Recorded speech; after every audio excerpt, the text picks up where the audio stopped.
There is an urban legend in the Philippines that revolves around shopping malls and beautiful young women that go missing inside of these shopping malls. The legend goes something like this. A young couple were in a shopping plaza in this massive mall, and the place it's bustling with people. It's the weekend. There's a lot of people in and out. I mean, there's just activity everywhere. It's supposed to feel safe. I mean, you feel safe when there's so many witnesses, when there's so many people, yeah? I mean, most of the time, right? Now, the couple, they walk into this woman's clothing store. The boyfriend is already bored. She tells him, it's just gonna be 1 second, like just hold on a second. He leans up against the wall of the store. He's looking at his phone, scrolling through. She's running around the store, picking out a few pieces. And she lets him know, hey, I'm just gonna go try this on in the fitting room and it's gonna be super quick. We can leave immediately after. He nods again.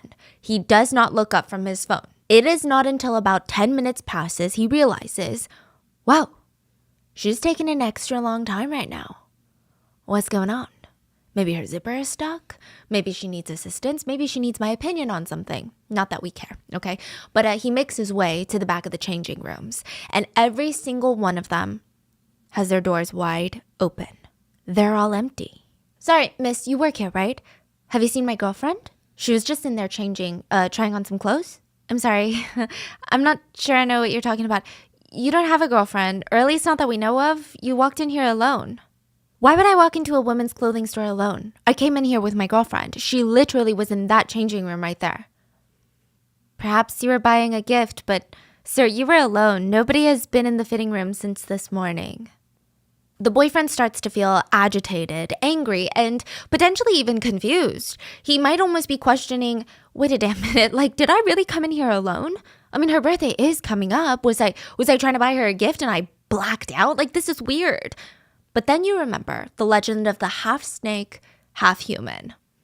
Look, some people believe that this is just human trafficking. But others believe that there are false floors in the changing rooms. Women walk in, they are spied on by two-way mirrors or cameras that are installed into the changing rooms, hidden cameras.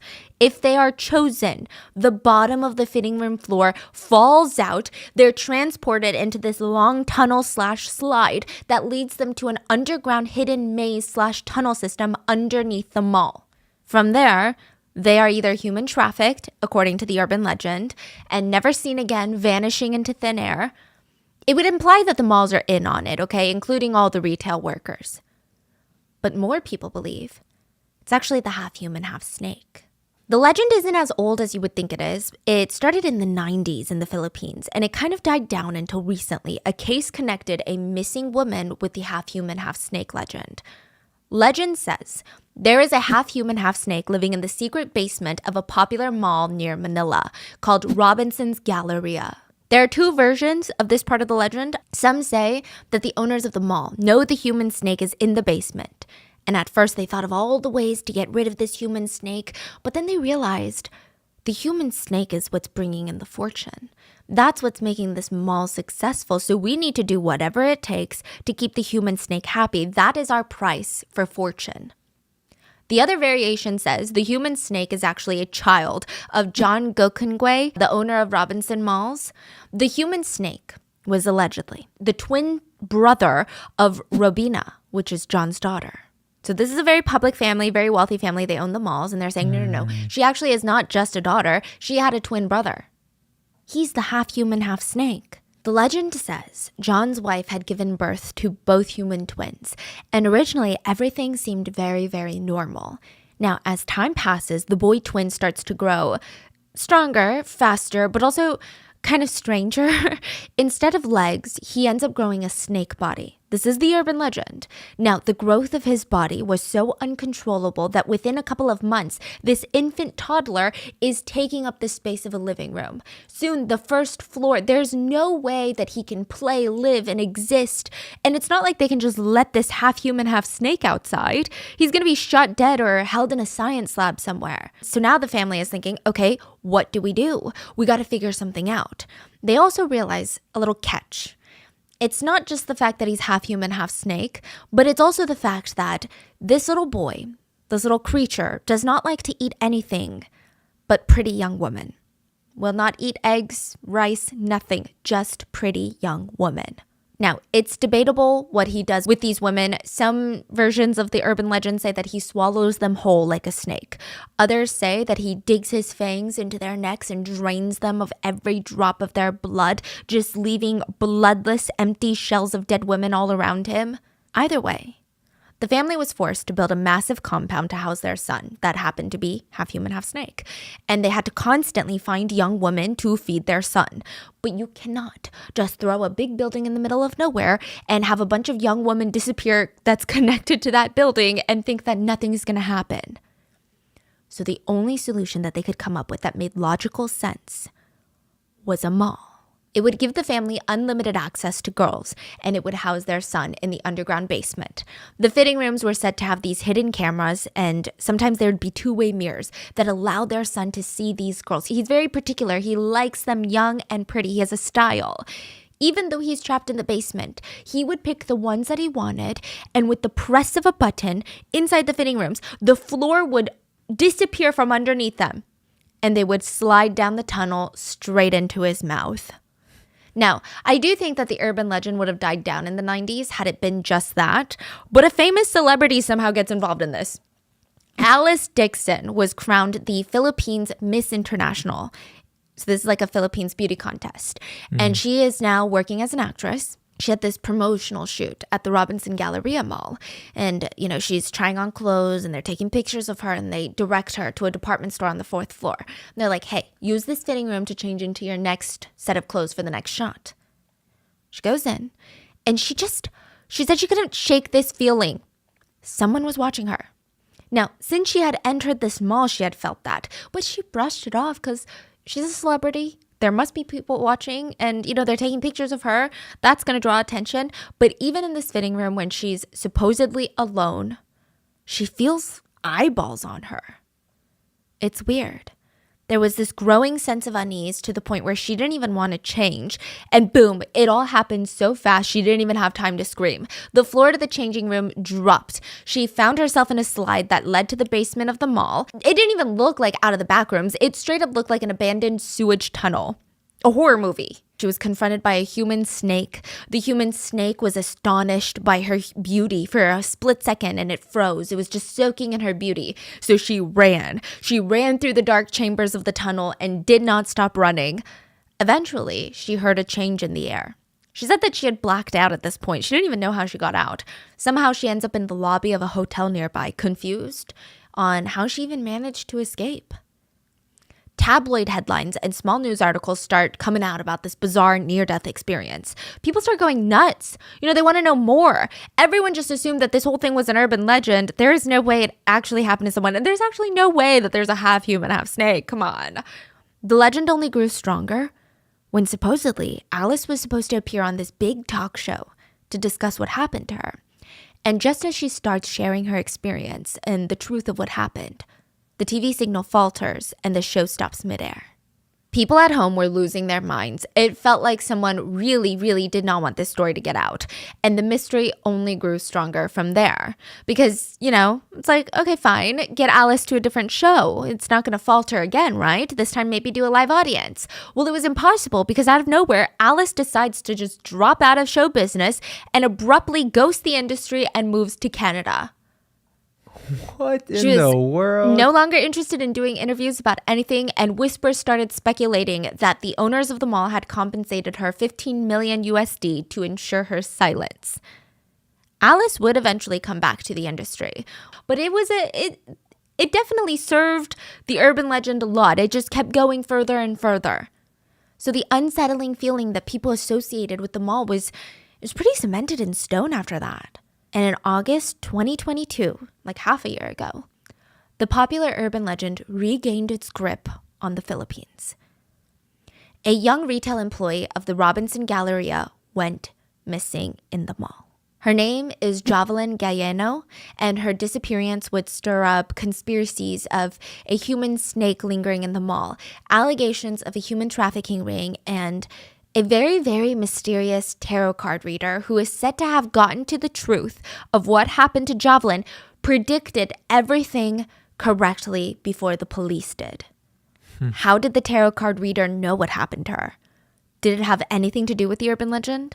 Let's dive in. Always, full show notes are available at rottenmangopodcast.com. Since we are covering another Filipino case today, we had our wonderful Filipino researcher help with gathering of the facts, understanding the public's response, and even just trying to grasp the complexity surrounding this case. She actually resides in the Philippines, so I think that she had a really good understanding of just generally how people felt, what this urban legend was about, and I hope that this will be a comprehensive deep dive on this very, very frustrating and very puzzling case of Jovelyn.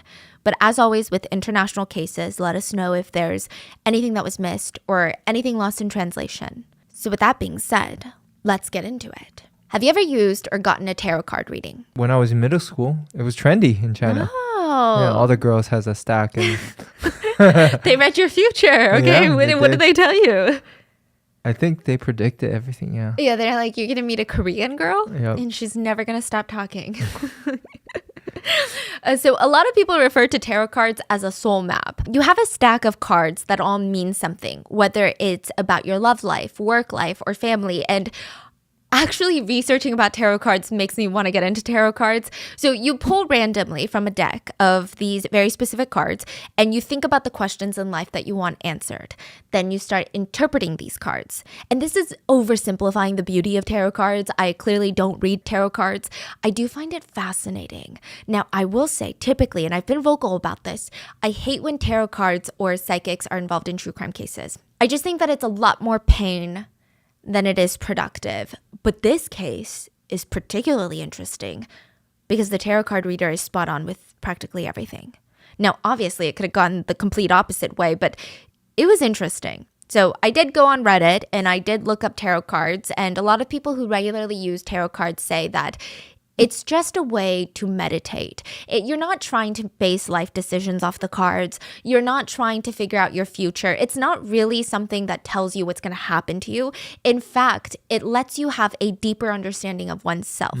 So you're asking a question. There's almost this gut feeling of what you want the cards to read. Or it pulls out a card that makes you self-reflect in a different perspective that you might not have done before.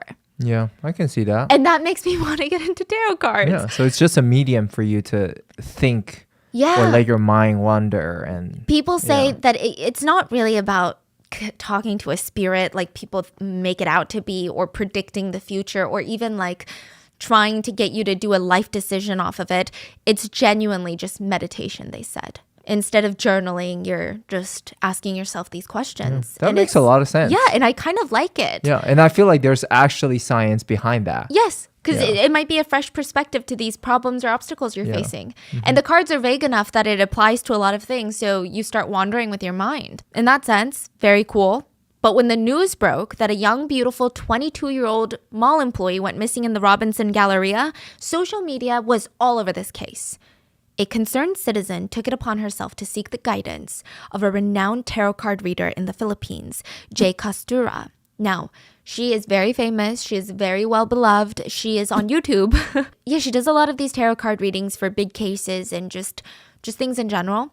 So the tarot card readings of what happened to Jovelyn, the missing woman, were posted on YouTube. I know, very controversial, all of the above. But the readings were fascinating.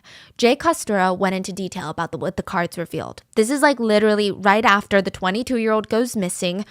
Nobody has any clue what happened. All people know is that she went missing in a mall, and Jay starts doing the tarot card reading.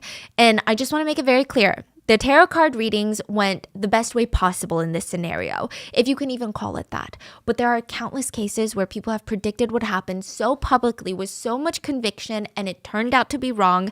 And this is happening in the US as well, okay? Or it just turned out to cause more distress amongst the victim and their family. So just keep that in mind. The cards were laid out on the table.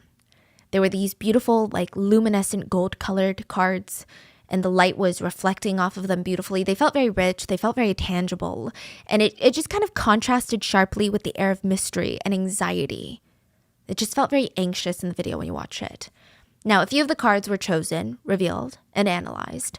Both women, Jay Costura and the concerned citizen, looked very stressed. They looked very focused. Now, this case at this point had been a blank slate. 22-year-old Jovelyn had walked into the mall for her shift. She was a sales lady. She finished her shift, texted her family that she was hungry, vanished. We don't know if she left the mall. We don't know if she's still in the mall. Did she leave alone? Did someone take her home? Did they say that they would drive her home? Did she get on a bus like she normally does? Nobody knew anything. I'm talking blank slate. She just vanished. And of course, there's more pressing questions like, is she still alive? What happened? Can we rescue her? Jay read the cards and emphasized the belief that Jovelyn Galleno was still alive. Jay continued to flip the cards and studied them and talked to the viewers at home. She presented a compelling narrative. She stated that the cards suggested that Jovelyn was still alive, being held captive by powerful individuals or individuals who had power over her. They were authority figures of some sort. She looks at the cards and says, see, this is what I was afraid of. Here I see a substantial amount of money, which can mean that her captors may have profited off of her. Jay went on to continue. And this part is interesting. But she states that the abundance of red cards compared to black cards suggests to her that there was a surprising sense of lack of envy or jealousy in Jovelyn's life, meaning that Jovelyn had a very tranquil energy that emanated off of her, suggesting to Jay that Jovelyn's disappearance was not due to an angry friend or partner. It was not a crime of passion where someone just hated her, despised her, was jealous of her, or someone was upset with her or had something against her. It seemed almost random. Or maybe they just genuinely wanted her because of the way she looked or her age. Jay also noted that there was no card that features the Ace of Flowers, which Jay associates with water and a change of location. She believes strongly that Jovelyn was still in the confines of the island. Now, this was the very first session that was posted online. These are the details that she reads from her tarot cards. Another secondary session was posted with the same concerned citizen and the tarot card reader, and this time they had a new deck of cards. The new deck still indicated to Jay that Jovelyn was alive, and the new card suggested a sense of betrayal in Jovelyn's case. A deal or agreement appears to have been made, potentially involving Jovelyn. She is being held against her will by someone or a group of people, and despite being held captive, the card suggests that she is being very well taken care of. Jay stated the card suggests that Jovelyn possesses the strength to escape if she can just discover a way. Jay continued to state that she senses the captors, or at least some of the captors, are considering releasing Jovelyn, but the heightened attention surrounding her case complicates their decision. Jay reiterates that although Jovelyn's disappearance in her belief is premeditated, it's not driven by anger, animosity, or jealousy or revenge. It is unrelated to romantic relationships or personal attachments. She believed Jovelyn to be in close proximity to her home. She states that the captors wanted to take Jovelyn somewhere else, but unseen obstacles prevented them.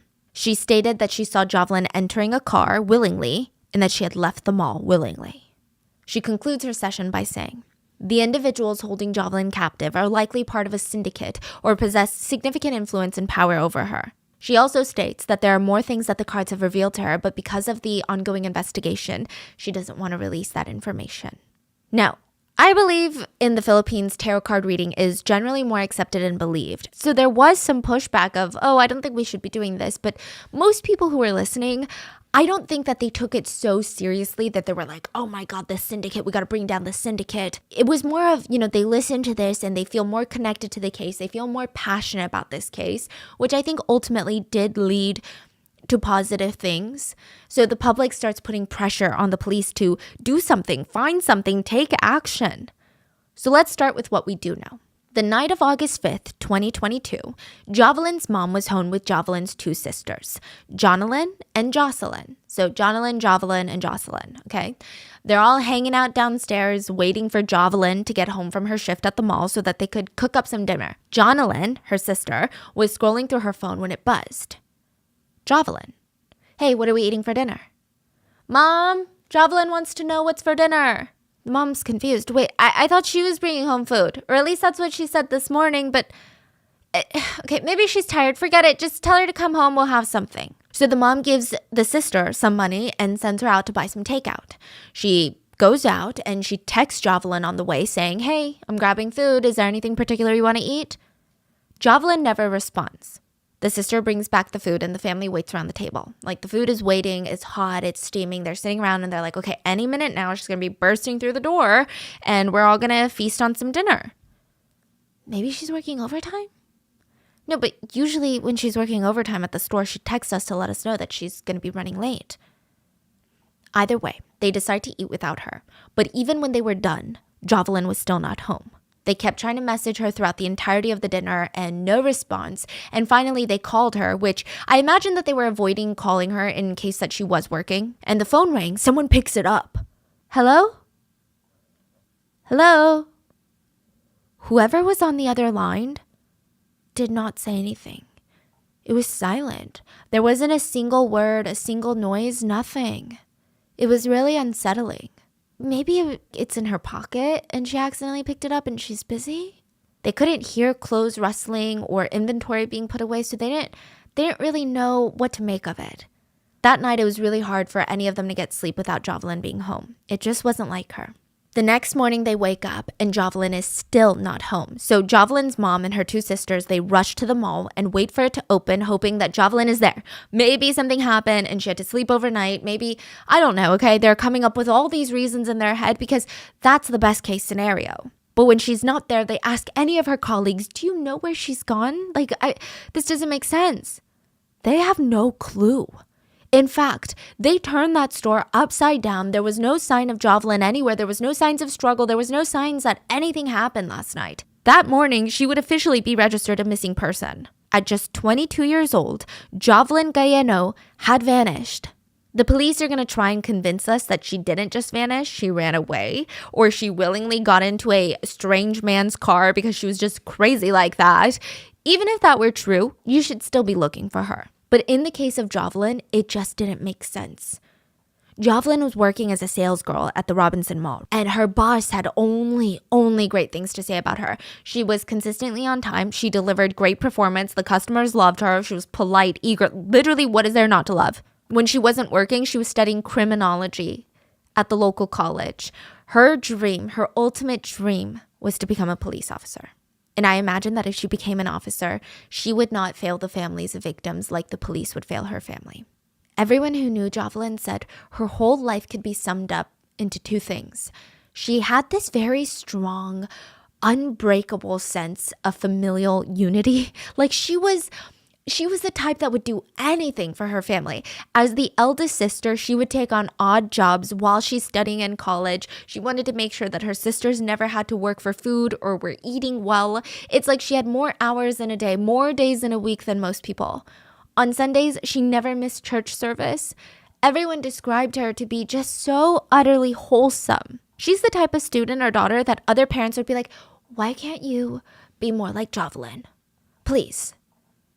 She never went out drinking, never went out clubbing. She was dedicated to her goals and nothing was going to get in her way, like even fun. The only time that she stayed out late was when she had to stay after closing to help with packing and inventory. But even then, she never came home after 9 p.m. She was actually one of the odd young people that really found comfort in just staying home. She was very happy to stay home. Even her cousins, Leobert and Jovert, were both in their 30s.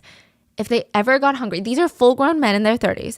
If they ever got hungry, if they ever couldn't afford food, they went to Jovelyn, to 22-year-old Jovelyn. She would cook for anyone that she cared about. Not only would she cook for you, she would sit you down, make you feel warm, and ask you about yourself. Is everything okay? She loved like a good, heartfelt conversation. And now she was just gone. She just vanished. And this whole family, they're like, we have a giant hole in our hearts. Like, what are you talking about? The cousins are begging for her return. Her sisters are distraught. Her mom is beside herself. What is going on? Also, side note, another thing that was very, very rare for Jovelyn's age is that she knew that ego could destroy relationships and careers. So she never let her ego get in the way of resolving a fight. So everything is just saying that she's not a pushover. She is very, very strong-minded, has a good head on her shoulders, and it just doesn't make sense. I imagine working very early on and having this like financial burden of caring for her family was a big part of growing up early. But, you know, one day she was gonna be an amazing, fair, trustworthy police officer. one that would put these police officers working her case to shame. It felt like they had genuinely no idea what the hell they were doing. Jovelyn is reported missing, and the police start their investigation at the mall, the Robinson Mall, because that is Jovelyn's last known location. Their plan makes a lot of sense. They would go through the CCTV footage, hoping to catch a glimpse of her movements. At least that way they could figure out what exit she took. Maybe she ran into a friend. Maybe she ran into someone in the mall. Or maybe she was taken in the mall. We don't know. We got to go through the CCTV footage. But when the police arrive at the mall, the owners are like, well, we don't want to help. We don't want to give you the CCTV footage. Now, this is where the urban legend comes into play. I don't think that the public were coming into this guns a-blazing at the mall like, oh my God, remember the urban legend of the mall? It's the mall. They just had the same reaction as the police. Okay, she probably left the mall and then ran into foul play after she left, right? Because the mall is so public, it's so bright. What's going to happen in there? We got to get the CCTV footage. See if she left with someone. Who did she leave with? What exit did she take? At least that gives us a direction that she might have been going. But then suddenly, the mall doesn't want to give CCTV? That's weird. Why would they not want to help unless they had something to hide? The urban legend now started getting brought up with this case. Now, the urban legend is what threw this case into social media spotlight. People could not stop talking about how creepy the mall was, how her disappearance must be connected to the human snake. Others argued there was never a human snake, it's human trafficking. Regardless of what you thought, public enemy number one right now was the police and the mall. A lot of people were saying, what do you mean, officer, that the mall said no? Since when do you guys take no for an answer? As a regular civilian, you ask me to do something, I take no, bad things happen to me, but this big fancy mall, they can say no to you all the time? People commented, a life is at stake and this is how much effort you're putting into it. Someone said no, so now you're done investigating. I'm sorry, is the mall more powerful than the police? This is kind of crazy, guys. Now, side note, Jovelyn disappeared in Puerto Princesa, which is a beautiful tourist island, like a tiny little island that attracts a lot of local and foreign tourists. So news of her disappearance made a lot of people adverse to vacationing there, and that is what made police get more involved in the case. So originally the police were like, sorry, we can't get the mall CCTV footage, so case is over, bye, everybody go home, right? Now, the public attention is what made the police get more invested in this case. They realized that the public was not just going to forget about her disappearance or her vanishing, and if they didn't solve it, nobody was going to go to the mall. Nobody was even going to come visit the island that relied heavily on tourist economy, on tourist money. So the government bosses, all of the officials, the people that are basically the bosses of the police, they're like, you need to figure this out. And with Jay Costora, the tarot card reader, along with other high-profile names getting involved, this case was getting bigger by the second, not even by the day, by the second. Now, side note, there were a lot of theories forming. Many people believed that yes, indeed, it had something to do with the mall. Something very strange happened in that mall, and since the owners are wealthy, they're able to stand up against the police and refuse to give CCTV footage. Other small theories started to emerge. There were rumors that Jovelyn was having an affair with her boss's husband. Listen, I don't even know where this came from, and I don't even know how it started. But her manager's name is Karen, and people said that Karen had found out that her husband was hanging out a lot with Jovelyn, and instead of leaving him, Karen became overwhelmed with jealousy and emotion. She channeled all that hatred, all that anger towards Jovelyn instead of her own husband. And she thought, as long as she disappears, I can have my husband all to myself. People on social media went so crazy with this theory that news stations wanted to interview Karen, the manager. She came out and she denied having any resentment towards Jovelyn. She said, in fact, I've only ever spoken highly of her. You can see all of my other interviews. You can ask anybody. We had a good relationship. She has a great work ethic. She's dedicated to the job. She was one of my best employees. But people overanalyzed this interview and stated that she was way too emotionless. If a manager genuinely liked your employee, wouldn't you be emotional? Jovelyn's sister chimed in and said, well, I was able to log into my sister's Facebook account after she vanished, and I actually did see messages pertaining to the boss's husband. Jovelyn was talking to a friend of hers on Facebook about how she wanted to quit her job. Jovelyn said, I don't like it anymore. And the friend asked her why. Jovelyn responded, my boss's husband messaged me out of nowhere regarding our products and merchandise one night. And when I came to work the next morning, my boss asked me why I was talking to her husband. So I clarified what was going on, but honestly, that was that. Like, nothing happened, nothing went on. And it just, like, the whole thing, it just seemed like it threw off Jovelyn. She felt very uncomfortable. But there was nothing to indicate that Karen or her husband felt any type of way about it. So again, a lot of confusing rumors that aren't really propelling the case forward or helping in finding Jovelyn. Now, around this time, Raffy Tulfo, this massive TV personality and journalist and now a senator in the Philippines, he starts getting involved. He starts putting pressure on the officials. He even had the major of the police force on his show where he just grilled him for answers. Meron screen grab from the CCTV, the victim going inside Robinson's Mall, pero palabas niya ng Robinson's Mall, wala. So yun po siguro susi. Would that be the reason? Sabi ng PNP, meron na silang bagong nakita na lead. The major just kept repeating the same responses over and over. It sounded like he was given a list of answers that were PR friendly, that were appropriate, and he just kept repeating those. I don't want to hinder the investigation. We're still keeping that in mind. We're still investigating the leads. We're still trying to figure it out. Raffy wasn't having any of it. He kept pushing, and since Raffy was this high-powered senator/journalist, the major was actually terrified of him. He was in kind of a pickle. He had to try and not hinder the investigation or make himself or the police force look bad, but also respond in a way that Raffy would be satisfied with. It was not a good position to be in. Every answer just made it seem like the major and the police were hiding something, or that they just were the most incompetent people running this case. Overall, situation. Raffy Tulfo kept pushing the major to tell them if they were able to get the CCTV footage from the mall and what was seen on there. The major kept brushing off this question, saying that he couldn't say anything that could jeopardize the investigation. But Raffy kept pushing and kept pushing and kept pushing, and with enough pressure, the major stated, you know what? I'll give you my personal theory. He stated that he saw a figure that appears to be Jovelyn exiting the mall in the CCTV footage that they were able to obtain. Allegedly, she leaves through the employee door and gets picked up by an unknown sedan. He states that they are looking for the sedan right now. Now, the whole energy of that statement shifts the entire conversation. It shifts the whole investigation. The major made it seem like Jovelyn willingly got into some stranger's car. Even the way that he was saying it was just very, why would she get into an unknown man's car? Maybe she ran off with a boyfriend. It's almost like that kind of route it seems like they're digging into. Mm-hmm. And since she's 22, she's an adult, she can legally make her own decisions, he almost made it seem like she's just this 22-year-old who doesn't care if her family is stressed out or worried for her and just wanted to go hang out with her boyfriend. That is the implication of this. It wasn't even the sedan itself that was the explosive news. So Raffy starts questioning the validity of this statement because this is the first time he's hearing of it, and it came out of left field. And again, with enough pushing, the major admits that he just made this up to say something, to say anything. Not a good look. So he didn't see her leaving? No.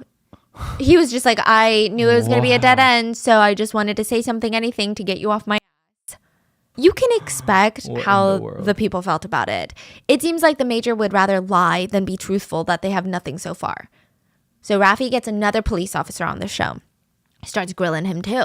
It looks like the police officers work slower than turtles here. What's going on? Still no good response. The saddest part was Jovelyn, the sister, was on standby listening to everything.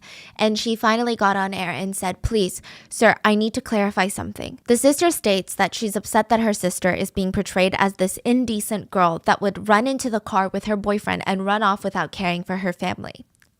She kept clarifying that she was able to gain access to her sister's Facebook accounts and there was no romantic messages, not even flirtatious conversations with anyone. Also, side note, how sad is that? The minute a girl is in a relationship, people are like, well, no point in looking for her now. She probably ran away with a boy. Or the minute someone struggles with mental health, people are like, well, no point in looking into their clearly suspicious, weird, bizarre death because they were probably depressed. It's crazy. So Jovelyn's sister passionately argued, please, she doesn't entertain any men. Sir, she is focused on work and her studies. She just wants to graduate. So if you could ask anyone in the neighborhood, you could ask all of our neighbors, conduct a survey if you must to see if I'm telling the truth. You have to trust me. A lot of people sympathize with Jovelyn's sister. I mean, it's frustrating when people paint your loved ones to be someone that they're not. And even if she did have a boyfriend, it's frustrating that something like that could make her life less valuable. Rafi agreed. He went on to grill the head of the person in charge of the local police department, and he straight up just asked him, like, what is going on? Why did you lie? So the major says, I was just tired. So you mean to tell me when you guys are tired, you can just start making up stories and telling lies? And Major, adding insult to injury, why do you guys keep all implying that Jovelyn has a boyfriend or a suitor? We have Jovelyn's sister who says Jovelyn would never entertain any guys, so why do you keep imposing that her case is not an abduction and that she got into a car willingly? Before he could even respond, Rafi let the emotions get the better of him and he exploded on the major and he said, do I have to go to the headquarters of the National Police Department personally to request to talk to the chief of the entire National Police Force so that I can put you in the hot seat? You better do your job and get it together or else I will put you all under Senate hearing. Even that city director of yours, I will bring to the Senate. Once my patience runs out, I swear I will have you all investigated because you're all working too slow. I want answers by tomorrow. Is that good? It was really, really intense. Now, Rafi did work very closely with Jovelyn's family and even provided them with a new place to live, financial assistance to help start their own business because Jovelyn was the sole breadwinner. Rafi even paid the family's monthly bills at one point, and the family, the netizens, Rafi, everyone was so frustrated watching these interviews. It felt like someone was hiding something and they thought that you were too dumb or too powerless to do anything about it. It was such blatant lies. It was like a slap in the face. It was so shady. But there is another perspective to this. Some people felt like Rafi was doing a bit too much. So they were saying, it's one thing to draw public attention to a case and demand answers from the authorities that are being paid by taxpayer money. That's one thing. It's another thing to keep pushing people to a point where they could potentially jeopardize the investigation. So it's also a very tricky situation for the journalist because the journalist is expected to get answers, and if they don't get answers they have to wonder why are we not getting the answers. But at the same time, you got to use some reasoning, you got to use some nuance, and there's got to be some common sense and some mutual understanding. I do think that the major was shady, but I don't think he was shady to that point. I think that there must have been a part of him that genuinely was like, I truly don't know what to say. I'm like getting grilled so hard right now and we've got nothing, but I can't say that we have nothing. And then I can't say anything that would jeopardize the investigation. So it was just a very tricky situation. So in another instance, Rafi was interviewing another police officer, and the officer mentioned a piece of the CCTV footage where there was this visual presence of one of those giant metal cargo containers that are used to like transport goods. So maybe they were in like the cargo section of the mall and they're bringing in all these goods, and it was near the employee entrance. The police officer stated something along the lines of, she went inside the metal cargo container. Now, people are thinking, is this the next big lead?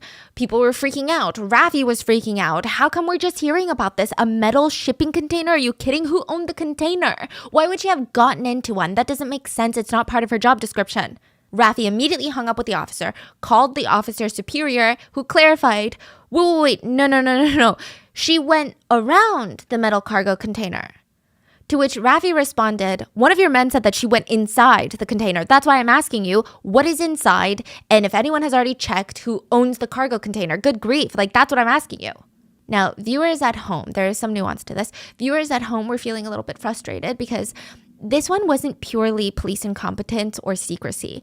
The officer in question that mentioned the metal container, he spoke a different dialect. So he said went. But the way that he used the word in Tagalog made it seem like she went in, but it could have easily meant if she went around. But instead of clarifying, because it was clear that he didn't speak the same dialect, instead of Rafi being like, wait, can you clarify? Did she go in or around? He just kind of like hung up and was like, okay, let me call the superior and make it a whole big thing. And everyone was like, that didn't need to be a big thing, And then, he's calling out police incompetency and secrecy, but then people were like, this one just feels like you made something really big for an explosive news segment, but it wasn't that big of a deal. People weren't happy about it. But as social media discourse was ramping up, so was the investigation, believe it or not. The investigators were able to get through the security footage of the mall, and they found Jovelyn. There was clear evidence that she made it to work that day. So, okay, good. But there was no evidence that she left the establishment at the end of her shift. Why does it not show that? The mall stated there was a local power outage, so all of their lights and power and cameras shut off. Locals disputed this and said, we did not have a power outage that night. So what are you saying? And coincidentally, it happened the same time that Jovelyn was leaving the mall for her shift. It felt really, really, really sinister. So people kept bringing up the human snake.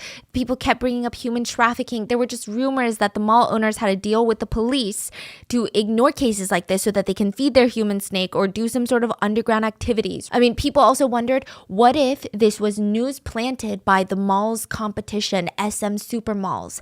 They're like the biggest competitors of Robinson malls. What if they wanted Robinsons to go down? So they keep pushing this mall narrative. This is like the Chinese school kids. Yes. It's like once someone go missing, I feel like school or the mall, they should be the number one people on top of this. Yeah, this not the police. Yeah, this should be hurting them the most. Exactly. I do think it's weird when the establishment that's getting hurt the most, that is known for being super capitalistic, is suddenly not capitalistic. Because capitalism would mean that you want to distance yourself from this. No, they think distance is the way to go. Like suppress it. Let's just get rid of the story. But instead, that only fuels more online discussion and more conspiracies. It's so weird. Wouldn't you rather just want to show the footage like, hey, she left the mall. We got nothing to do with it. Bye. Release that to everyone. Have fun, everyone. Yeah. So now it's like, what's going on with the security, the cameras, and it just sounds more and more and more fishy. They should come out and provide everything they have. Yeah.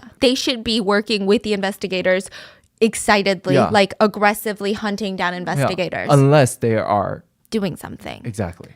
So people are going back to the tarot card readings and trying to connect the dots. Jay, the tarot card reader, said that there was a deal made even before Jovelyn had disappeared. So maybe the mall and the police had a deal. Maybe the mall had a deal with the human snake or some sort of shady organization or syndicate like Jay had alleged. Now, on top of that, Jay had stated that the people holding her captive were authority figures that had power. The mall owners have power. The police have power. Government officials have power. Nobody could understand how there was no footage of her leaving the mall. But they did provide, the mall does come out and provide some records. This is like an employee login and log out records where you log out at that time and you sign. And it showed Jovelyn logging out of her shift and out of the mall. But this could have easily been, someone could have signed for her. It did nothing to calm the public. It just felt very shady. Like, how is this good enough? Like, you really think we're going to be okay with this piece of paper?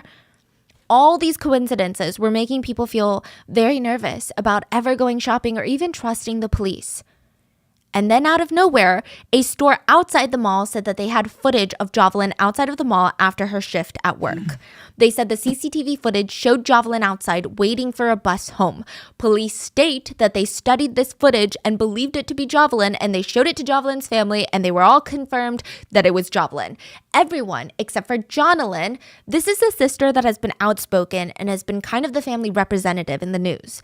So it's not like she's going against her family. I would say that the family is kind of more behind her. She said that she was skeptical about this video. She said that the only reason that her family originally confirmed that it was Jovelyn was because they felt pressured by the police. But the more that they watched this footage over and over and over again, they felt like they could not confidently say that that was their sister.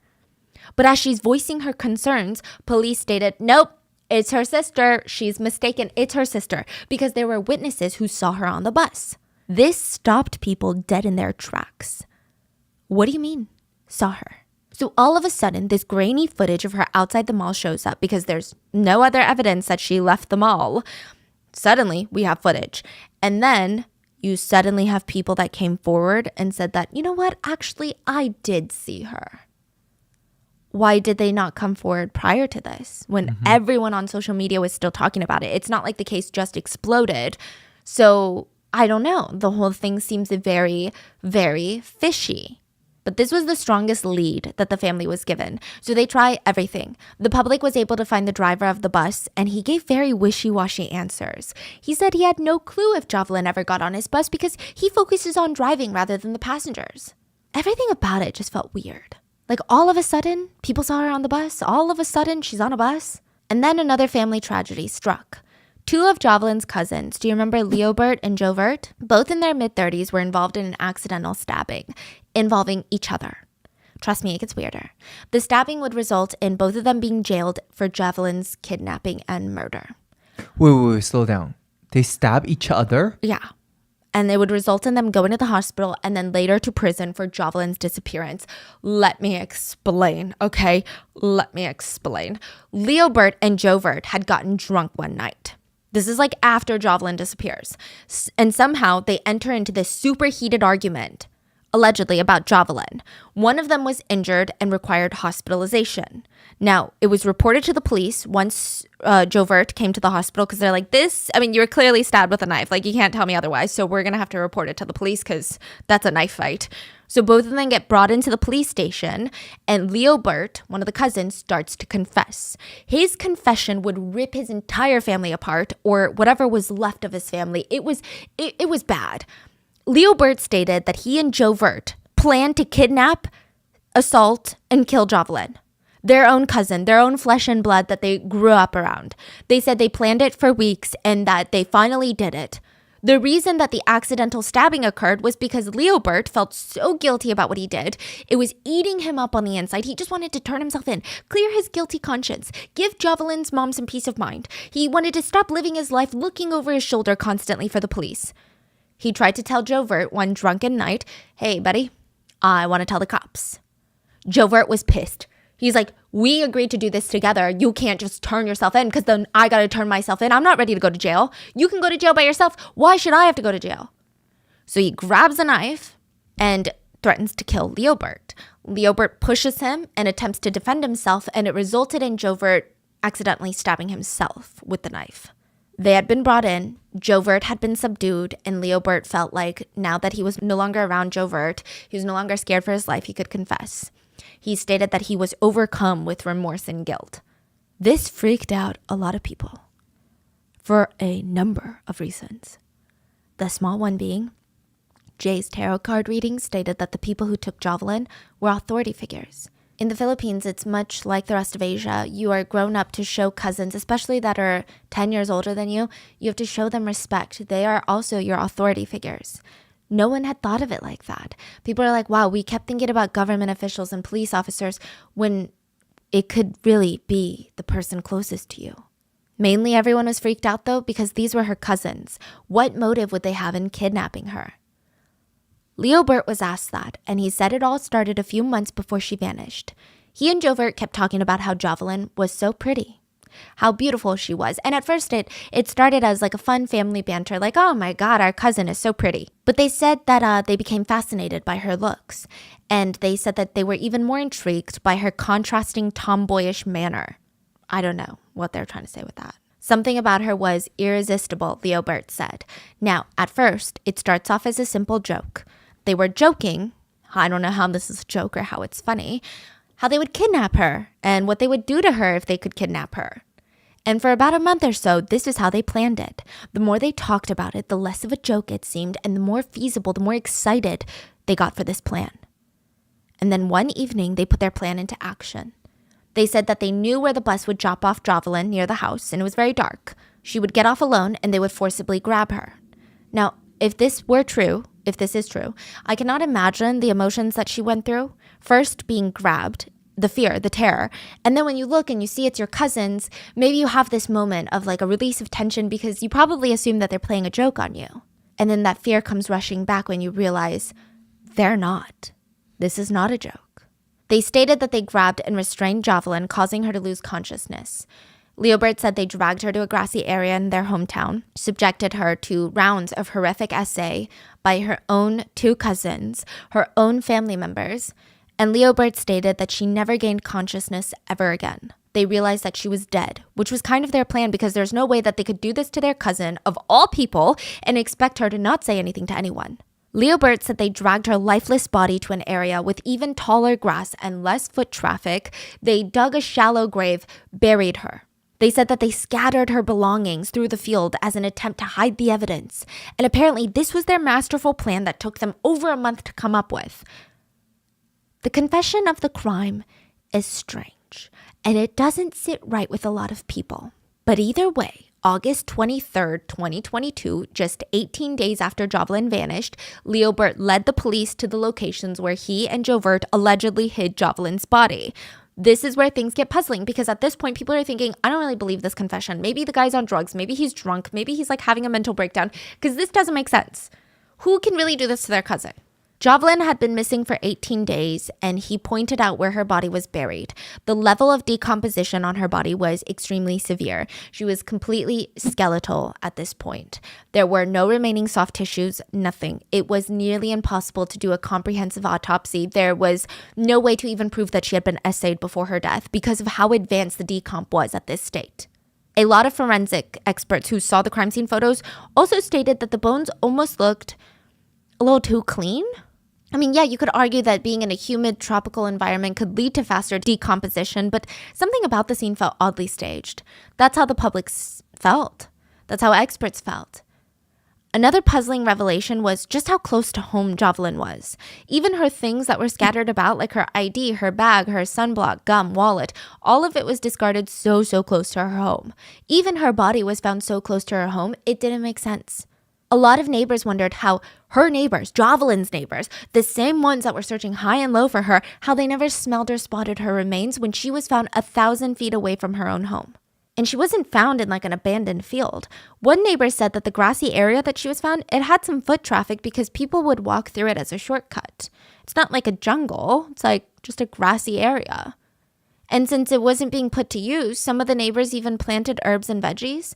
Kids would play in that little yard area. Sometimes dogs would play fetch. Even if a stray dog had died there, which has happened before, everyone would have known because of how badly it smelled. I would imagine it's worse with a human. There's even a store from where Jovelyn was found that's 300 feet away. And you're telling me no one smelled anything? No one saw anything? No, I mean, everyone in the area is looking for Jovelyn, and no one smelled something so strange like a decomposing body and thought, it's probably got nothing to do with the missing girl. Like, that doesn't make sense. The family did confirm some of the items found nearby were Jovelyn's, but not all of it. The underwear that was supposedly hers were not hers according to the family, but the wallet, ID, and some of the other things were. Now, there was no way for them to ID her based on appearance because of how her remains were found, but Jovelyn's mom said, "In my heart, I genuinely believe that she's still alive, that she is somewhere out there because I don't know if someone harmed her. In my mind, she's still alive. When I saw those bones, I didn't feel anything. It's as if they didn't belong to Jovelyn." So this further fueled the online theory that whoever was found was not Jovelyn. Netizens suspected that the police planted the bones there so that they could stop investigating this case, that it was some sort of big cover-up. But the police kept going with this. 2 days later, on August 25th, 2022, they instructed Leobert to guide them to where he allegedly buried Jovelyn's jewelry and phone. So this is another odd thing. The jewelry and phone were separated from the rest of her belongings, and they were buried super close to Leobert's house. So either he's a super confident criminal, dumb, or this just felt strange. It felt weird. Like, if you think of it from a criminal's perspective, especially if you were related to the victim, wouldn't you want to get as far away from their items as possible?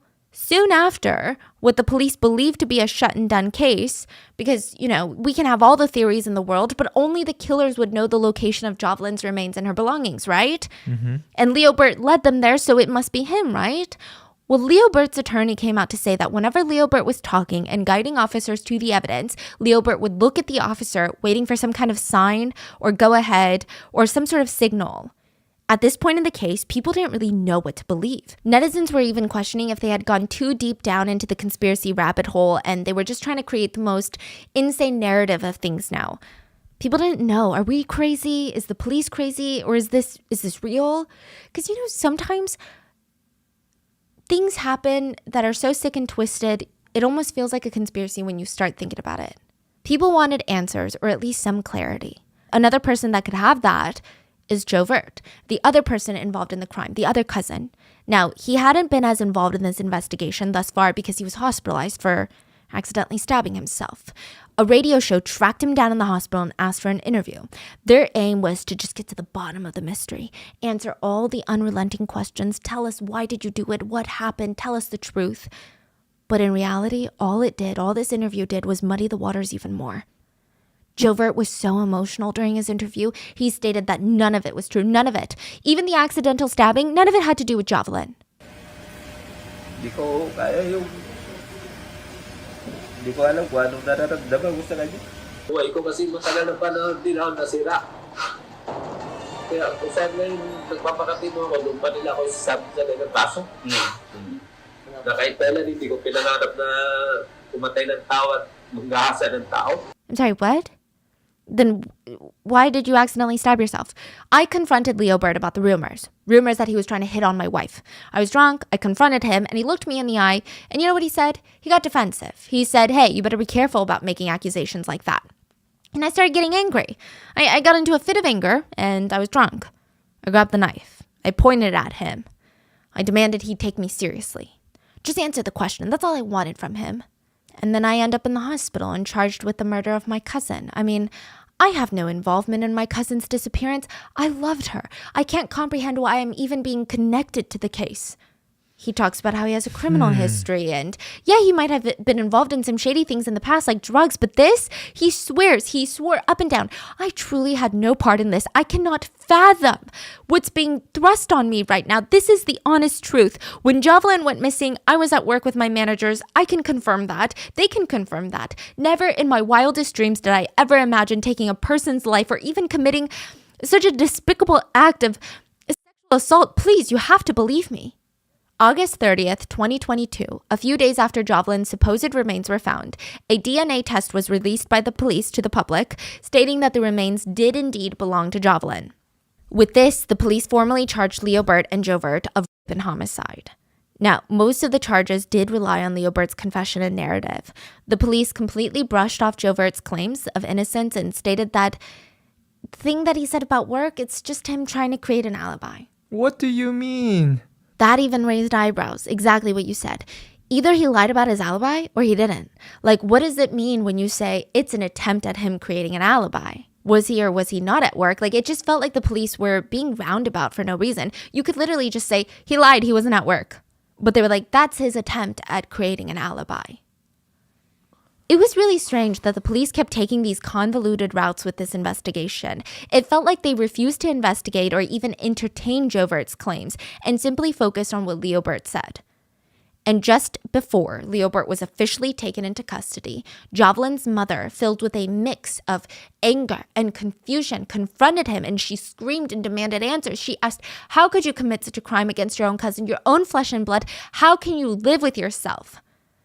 Leo Bird turned around and he cried and said that he was coerced by the chief of the city's anti-crime organization, Richard Ligad. He begged his aunt to believe him. He cried out, you know me, you know that's not me, you know I could never do this, please.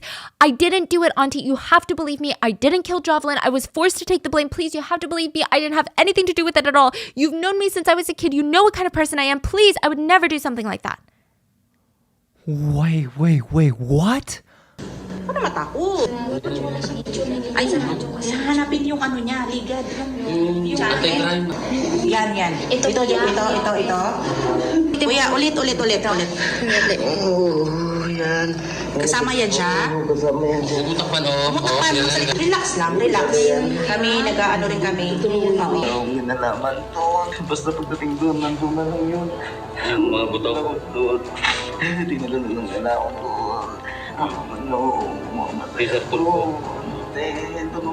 She was so taken aback by his words. She was torn between her desire to believe him because she doesn't want to believe that someone she trusted, her own flesh and blood as well, could do something like this to her child. But then there was so much circumstantial evidence against him. And, she did think back to all those great moments of Leo Bird and their family. And it was just so hard to accept that he could have done something like this. She tried to get some clarity. She spoke with him while he was in jail.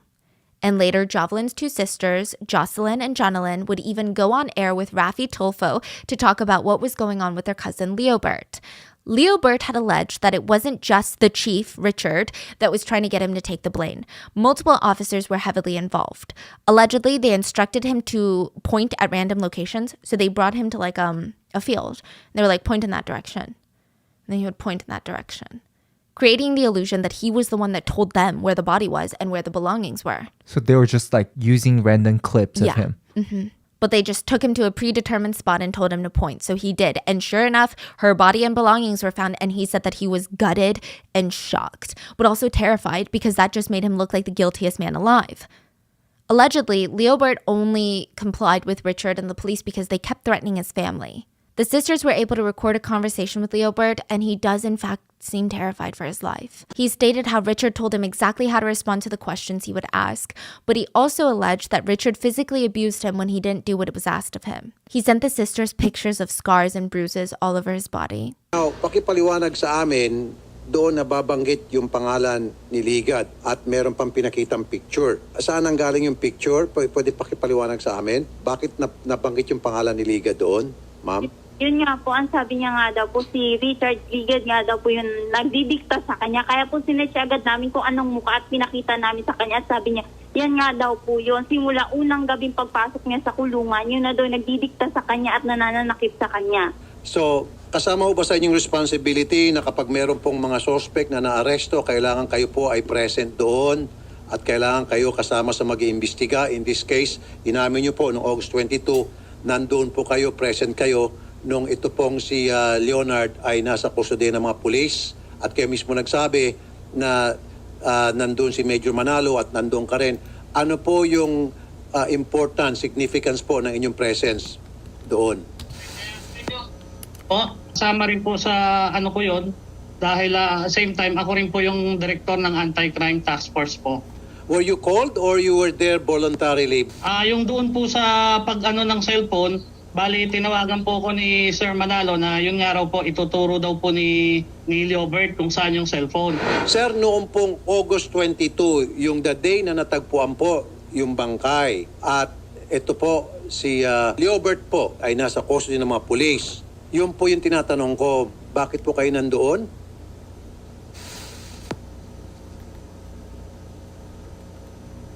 Sir? Apa. Bakit po kayo nandoon? Noong August 22, kayo po ay civilian, hindi po kayo miyembro ng PNP, tama? Sir Rapi, ako po yung Public Order and Safety Officer din po ng lungsod ng Puerto Princesa, sir. So kayo ho ay may tie-up o meron ba kayo memorandum, City Hall and PNP na para makialam po sa investigation involving criminal activities? Meron ho bang memo between the City Hall and the PNP? O yung PNP ho ba, kayo po ay ni-request o kayo po i-detail ng City Hall sa PNP na pwede makialam, pwede mag-imbestiga, pwede magbigay ng information sa ginagawang crime investigation ng ating kapulisan? Sir? Hello, sir? Yes?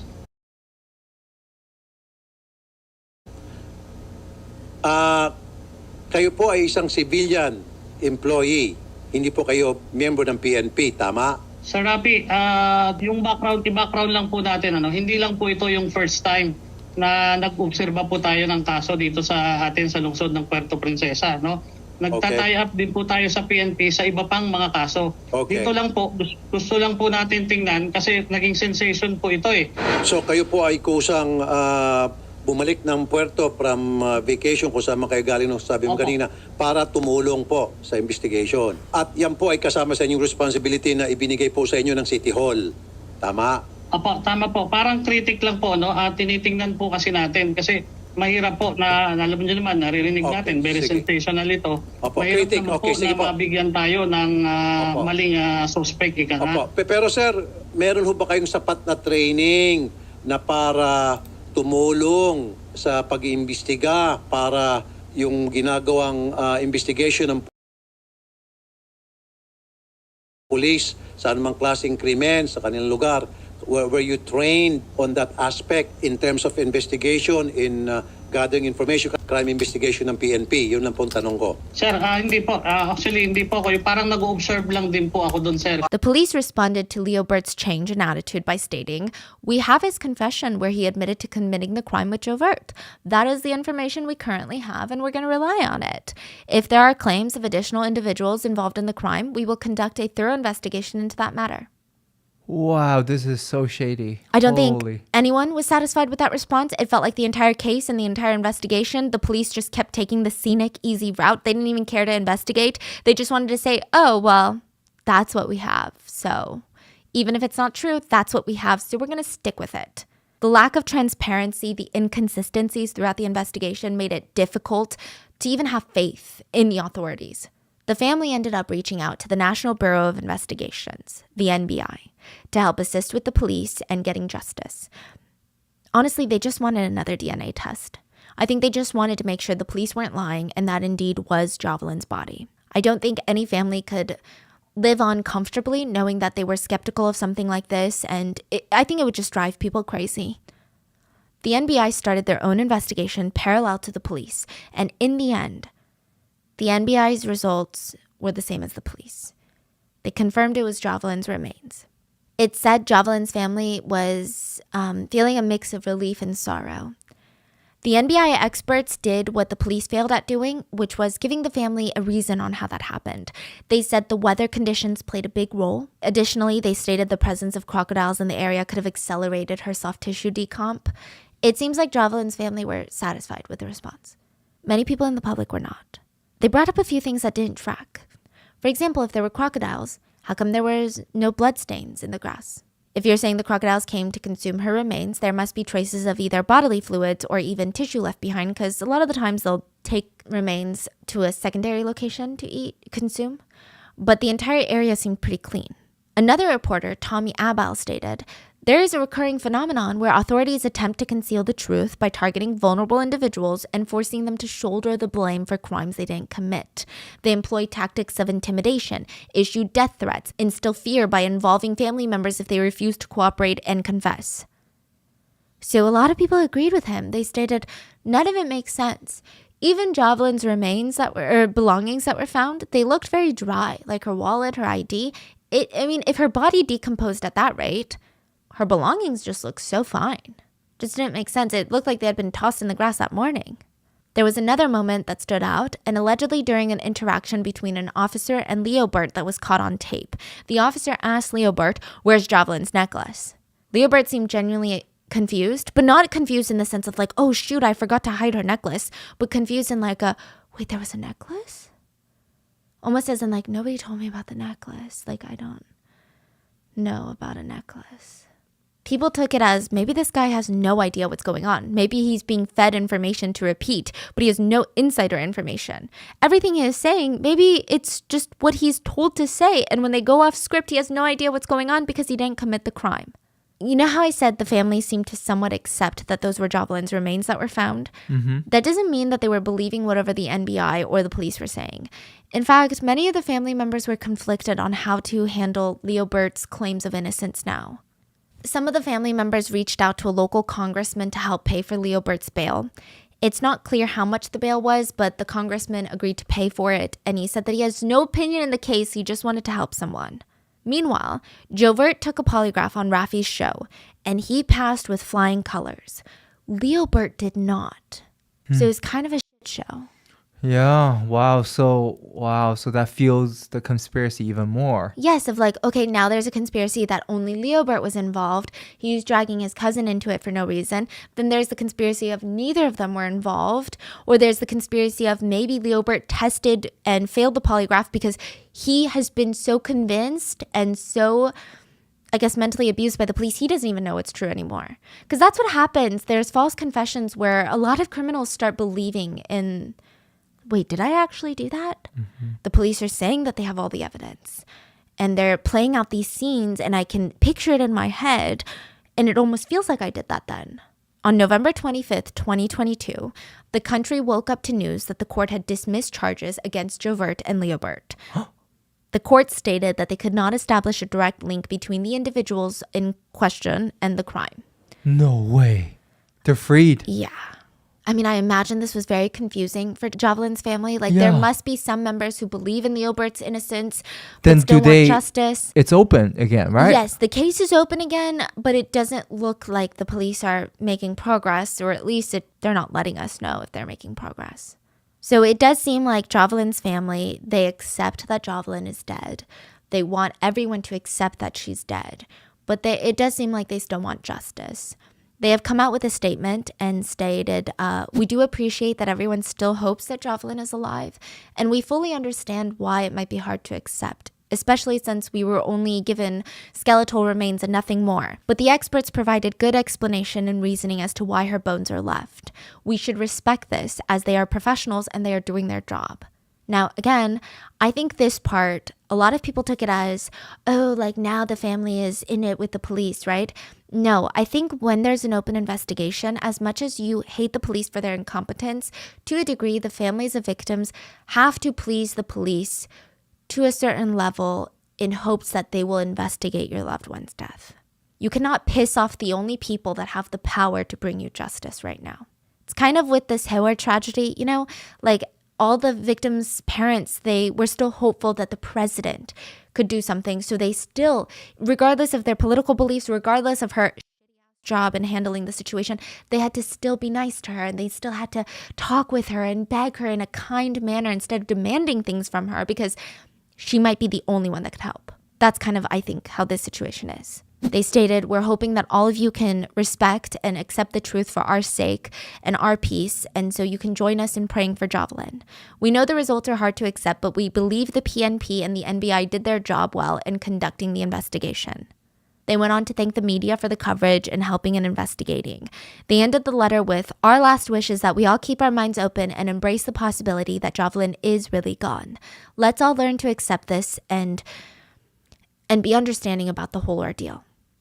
For now, we may not be able to understand everything about what happened and why it had to happen, but we just need to trust the process and have faith that God went through this with us from the beginning until the end. So it doesn't seem like the case itself is closed, but I have genuinely no idea what to even think. The deeper I go down this rabbit hole, the less I understand about this case. And I feel like I haven't researched a lot of those cases in a while, where I'm like, the more I know, the less I know. I genuinely have no stance on what happened because I'm so confused. And it's just a case that has frustrated a lot of netizens, and more than anything, I think the only thing that I can take away from this case, or one of the very few things, is I think this showcases just how little trust that people have in authorities these days. To no fault of our own, it's just become harder and harder to take the authorities' words for things. I think humans, we just want proof now. And I think maybe the police should kind of learn from that. And it's scary. It's disheartening. And I'm glad that the family was able to find some closure, that they need to move on from all of this. But that is all we have for today. Let me know your thoughts in the comments. Please stay safe. And I will see you guys on Sunday for the mini-sode.